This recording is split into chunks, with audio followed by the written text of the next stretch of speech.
These little furry guys right here, they're fun to fish. Swim jigs are, you hear a lot about a swim jig in the springtime. I don't know why, it's very popular during that time period of year, but you don't really hear that much about the good old swim jig in the fall. It works just as good in the fall because you've got the same thing that you got going on in the spring. You've really got it going on in the fall. The thing that makes it a little hard about the fall is the transitions. The fall migrations of fish moving shallow during the fall time of the year are not quite as obvious as they are in the spring time of the year. But swim jigs work great because they're normally fished around shallow structure. You can fish them around wood, you can fish them around docks, you can fish them around grass. It's not limited to that, but that's almost always the context of me throwing a swim jig. You see, I've got my 3 favorite colors here.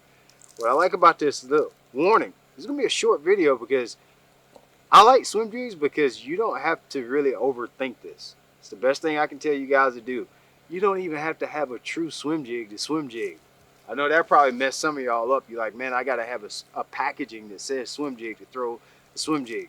There is some little things about a swim jig that's different than a flipping jig and obviously a football jig.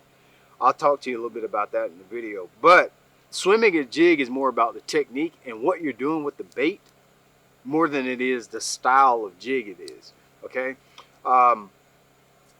Tackle talk videos like I always do. I'm just going to kind of start off with just the colors and sizes that I like to use on swim jigs.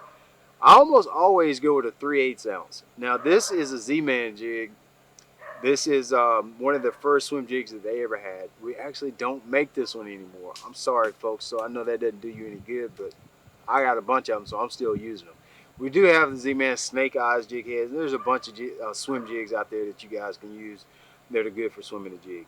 3 colors, that's all I got in my boat. I don't have anything else. I got this color right here. It's called Breaking Brim.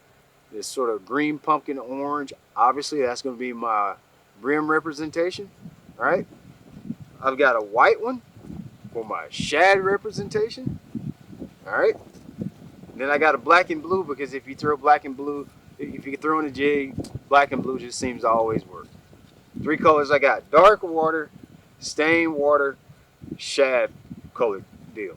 That's really all I throw. If I need to get something other color-wise out of it, I actually end up changing my trailers out. Those are the only 3 that I really throw. Again, I'm going to say it. This technique is more about the actual technique than it is the equipment here. This is all you need. Just a plain old jig will work. What's going to be the magic and what's going to make your swim jig better or worse or do different things for you is going to actually be the trailers.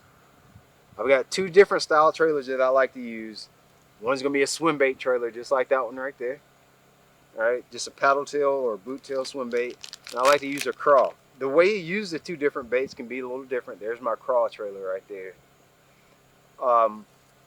Let's boot one of them up so you guys can see it.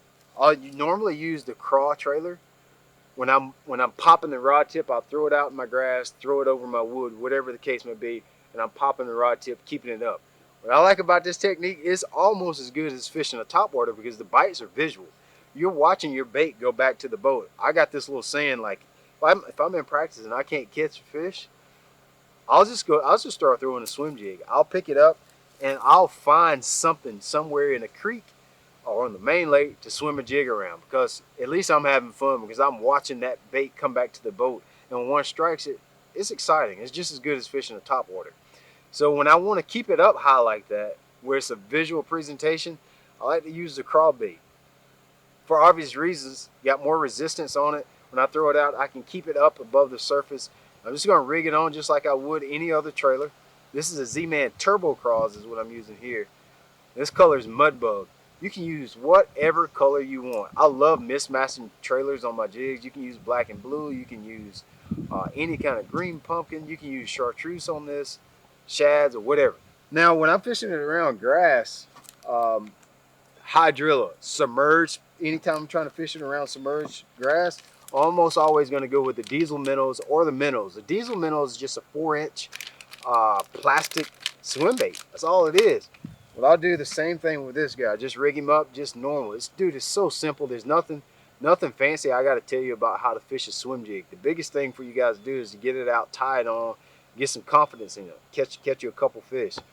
Sometimes I will trim my skirt and use a smaller plastic on the back of it just to kind of make it a little more compact. But that's it right there. I'll just thread it up on there. What I like about using the Elastec trailers is, I can fish this one for a whole tournament. This is just a pearl white swim jig with a bad shad colored boot tail. Times I like to use this. A little bit deeper grass. Obviously, the profile of the swim bait trailer, look at the difference in the profile of this one versus the profile of that one. Obviously, this one's going to get a lot deeper. You see, it's a lot more slimmer profile. So if I'm fishing hydrilla this 4, 6, 8 foot deep, I can use the same swim jigs, change the trailer, get the bait a lot deeper.